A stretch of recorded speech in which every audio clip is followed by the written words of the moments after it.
When I found out that I had cancer after I had the biopsy done, I was at work, and I work where my PCP is located. And so I said goodbye, and I didn't think I'd see her again. She came back later that day, and I saw her in the hallway, and I just knew something was wrong. My name's Kate Angster. I work over at Riverside Family Medicine and Pediatrics, Brentwood.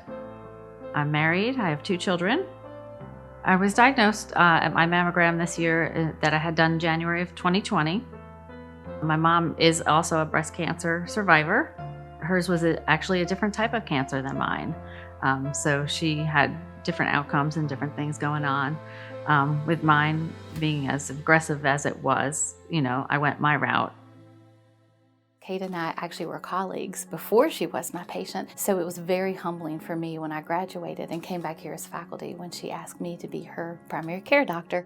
When Kate's mammogram came back abnormal, it was a shock. The last one, 13 months before, had been normal, but we knew that when that test came back abnormal, we needed more tests before we would have an answer, and I was afraid it may be a long road, but the honesty and relationship come into play there.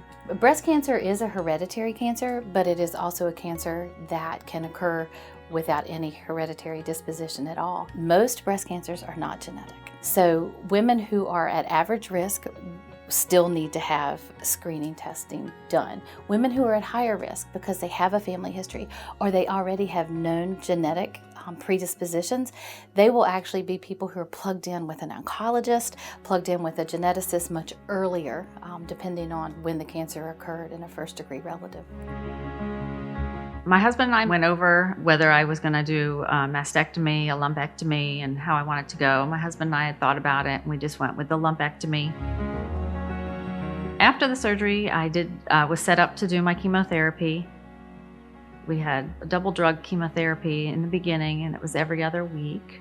And after that was complete, then I went to a single drug chemotherapy that was weekly for 18 weeks. There are so many choices for women after they've had breast cancer surgery, and not all breast cancers require mastectomies. Not all require radiation. That's absolutely specific to the type of cancer. But when women do have to undergo mastectomy, some even choose double mastectomy as a preventive measure. Yes, there is reconstructive surgery. I have patients who have undergone reconstruction and they look fabulous and they feel fabulous. On the flip side of that, I've had women who said, you know what, I don't need them. I am who I am and I'm beautiful no matter what. Don't want to fool with it anymore. It's a brand new look. So it's actually, it's been fun to watch women beat cancer, be strong, and then just discover themselves sometimes in a brand new way, whether it's with a new reconstructed body or a body that is brand new to them and they're just pursuing other interests. So, my last session, I was supposed to ring the bell, and my family was coming, and apparently, I guess my whole entire staff at my office was coming. But my last day of chemo, I wound up having some issues and had to go over and get some stat testing done.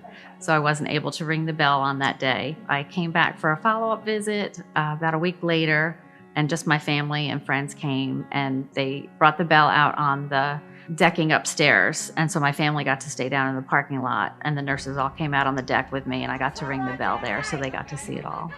I'm ready. Everybody that I've encountered along this journey has been great.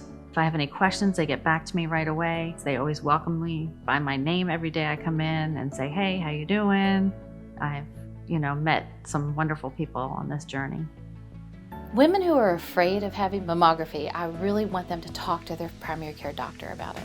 Talk to their sisters, talk to their mom, but talk to their doctor because we can help with some of those fears. We can help explain why having a mammogram is important, the risk and benefits, and we will be honest. We'll tell you about the risk. Sometimes you just need somebody to hold your hand or to drive you there or to tell you that you should do it.